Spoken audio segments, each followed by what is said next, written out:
Você está sintonizado na Rádio Bot Finanças, onde transformamos conhecimentos financeiros em passos práticos para o seu sucesso. Vamos começar. Olá!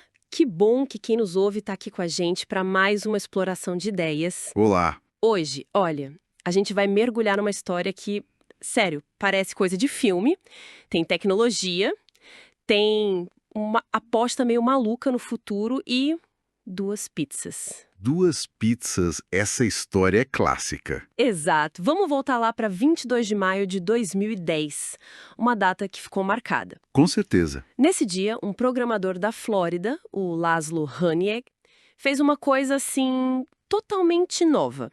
Ele usou uma moeda digital que, naquela época, era super experimental, o Bitcoin. Quase desconhecida, né? Sim, para comprar algo bem real. Ele pagou, tipo, 10 mil bitcoins.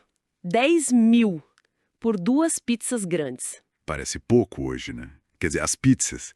Mas os bitcoins... Aí que tá o ponto. É por isso que virou lenda. Porque hoje, esses mesmos 10 mil bitcoins, dependendo da cotação, já chegaram a valer, assim, mais de 300 milhões de reais. É um valor inacreditável, né?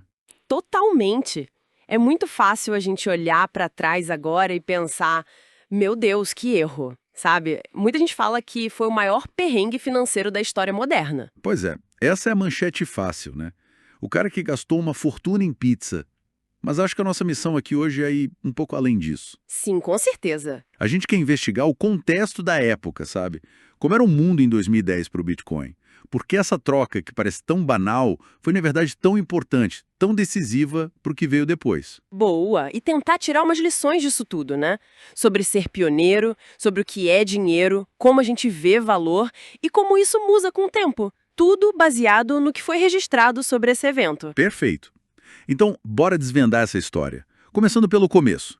Como era o cenário em 2010? Olha, 2010, Bitcoin era tipo assim, uma curiosidade.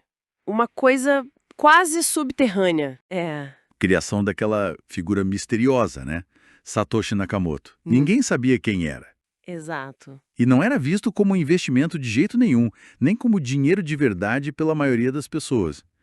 Era mais um experimento de código, um playground para quem gostava de criptografia, de tecnologia. Um negócio de nicho mesmo. Muito nicho. E a motivação do Laszlo, que já mexia com o código do Bitcoin, ele era um dos primeiros desenvolvedores, a motivação dele não era ficar rico, não era especulação. Entendi. Ele queria, na verdade, testar uma ideia central.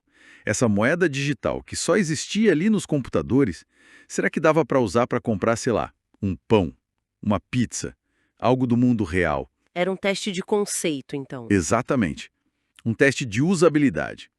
Ver se a coisa funcionava na prática. E como foi que ele fez isso? Porque não dava pra ligar pra pizzaria e falar aceita Bitcoin, né? Claro que não, imagina. Ele fez o seguinte, postou num fórum online chamado Bitcoin Talk, que era o lugar onde a pequena comunidade do Bitcoin se encontrava na época. Ah, o fórum clássico. Esse mesmo. E ele fez uma oferta lá. Olha, pago 10 mil BTC, Bitcoins, né, por duas pizzas grandes. Simples assim. E alguém topou. Sim, um outro usuário do fórum, um jovem britânico na época, viu a postagem e falou, eu topo. Aí ele ligou para uma pizzaria perto da casa do Laszlo e encomendou as duas pizzas com o cartão de crédito normal, pagou em dólar. Pagou com dinheiro de verdade. Isso! E aí o Laszlo, como combinado, transferiu os 10 mil bitcoins para a carteira digital desse cara. Foi uma troca direta entre eles, intermediada pelo fórum. Nossa, parece simples hoje, mas que momento, hein? Foi a primeira vez, então, documentada que o Bitcoin saiu do computador e comprou algo físico? Exatamente. Esse é o grande marco histórico.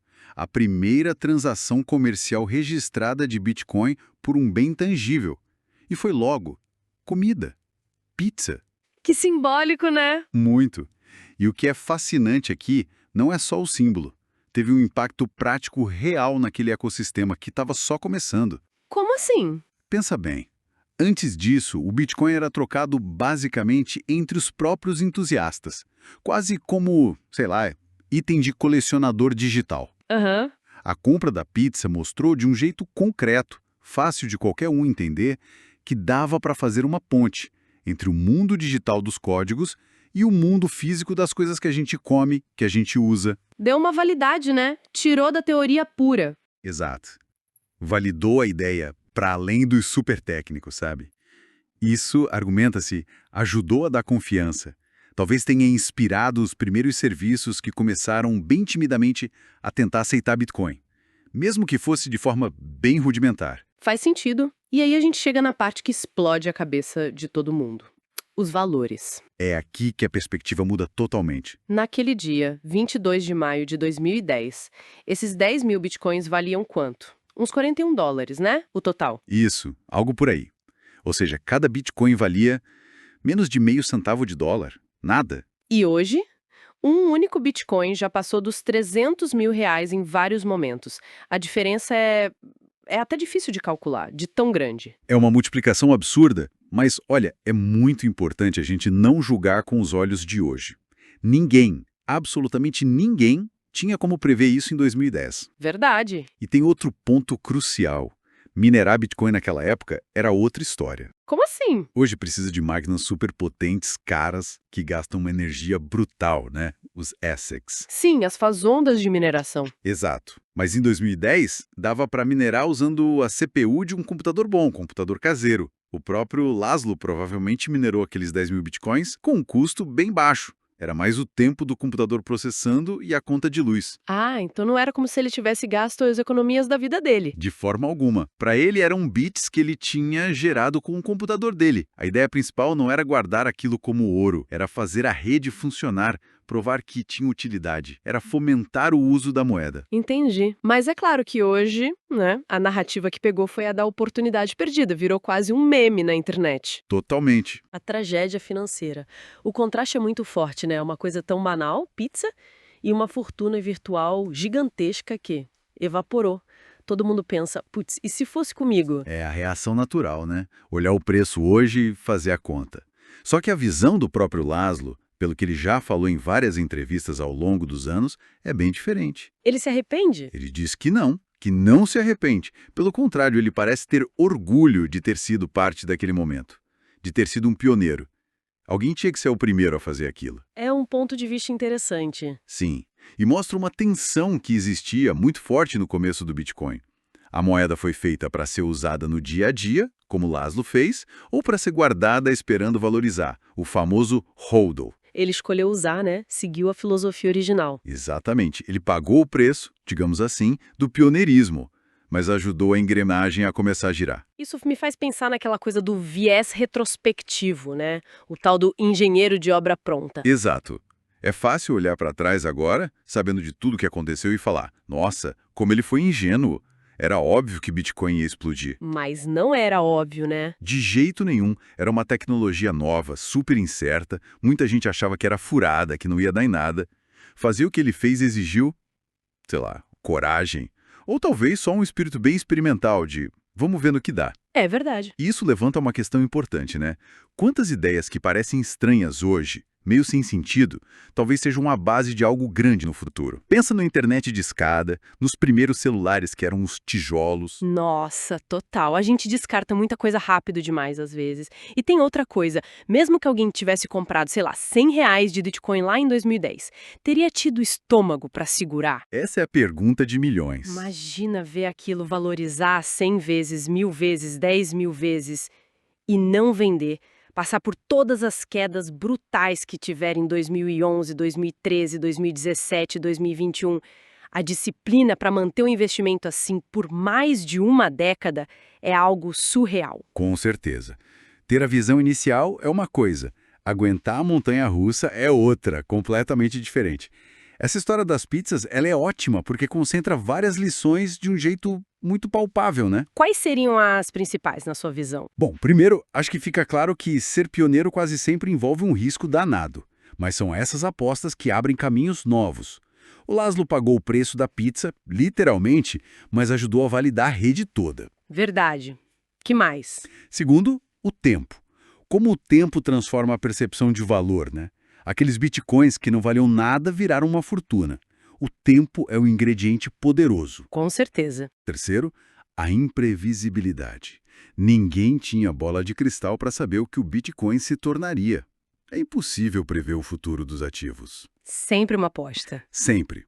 Quarto, as motivações por trás das ações. A do Laszlo era mais técnica, de comunidade, do que puramente financeira, e isso influenciou a decisão dele. Importante. E por último, talvez o verdadeiro custo da história não seja nem o dinheiro que ele perdeu, mas a dificuldade que todos nós temos de reconhecer o potencial de algo radicalmente novo antes que vire óbvio para todo mundo. É uma ótima reflexão. E a história pegou tanto que virou data comemorativa, né? Virou. Dia 22 de maio é o Bitcoin Pizza Day. Bitcoin Pizza Day. É muito bom isso. É celebrado no mundo todo pela comunidade cripto. Tem eventos, tem pizzaria que faz promoção se pagar com cripto, tem encontros para lembrar desse marco. É curioso, né? Comemorar o que, visto de fora, parece um erro financeiro colossal. Totalmente. Mas a comunidade não vê assim. Vê como a celebração do dia em que o Bitcoin provou que podia ser mais que só um código, que tinha utilidade no mundo real. O Laszlo, apesar da perda financeira, virou um ícone. O cara que literalmente pagou para ver o negócio acontecer. Incrível. E essa história toda, que já tem mais de uma década, ainda serve pra gente pensar no hoje, né? Sem dúvida, joga uma luz bem interessante. A gente vê hoje outras tecnologias financeiras surgindo, sei lá, NFTs, DeFi, que são as finanças descentralizadas, até essa ideia de metaverso, de ativos digitais únicos. E muita gente olha com o mesmo ceticismo as mesmas perguntas sobre valor real que o Bitcoin enfrentava lá em 2010. Exatamente. Isso não vai dar em nada, é só especulação, não serve para nada prático. A gente ouve muito isso sobre as novidades de hoje. É um padrão que se repete. E claro, isso não é de forma alguma um conselho para sair investindo em qualquer coisa nova que aparece.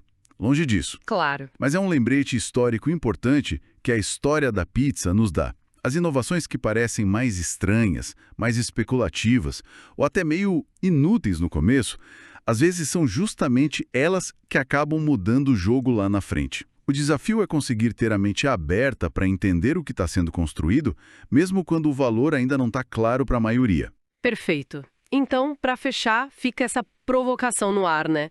Qual será a pizza dos nossos tempos? Que ideia, que tecnologia, que hoje a gente olha com desconfiança, talvez até como piada, pode ter um valor imenso lá na frente que a gente simplesmente ainda não está conseguindo enxergar. É a pergunta que fica. O futuro é sempre uma incógnita sendo construída. Exato. Olha, valeu demais pela companhia de quem nos ouviu nessa exploração de hoje. Foi ótimo conversar sobre isso. E eu que agradeço. Sempre bom discutir essas histórias. Até a próxima. Valeu e até a nossa próxima análise. Esperamos que você tenha aproveitado as dicas de hoje. Fique ligado na Rádio Bot Finanças para continuar evoluindo na sua jornada. Até o próximo.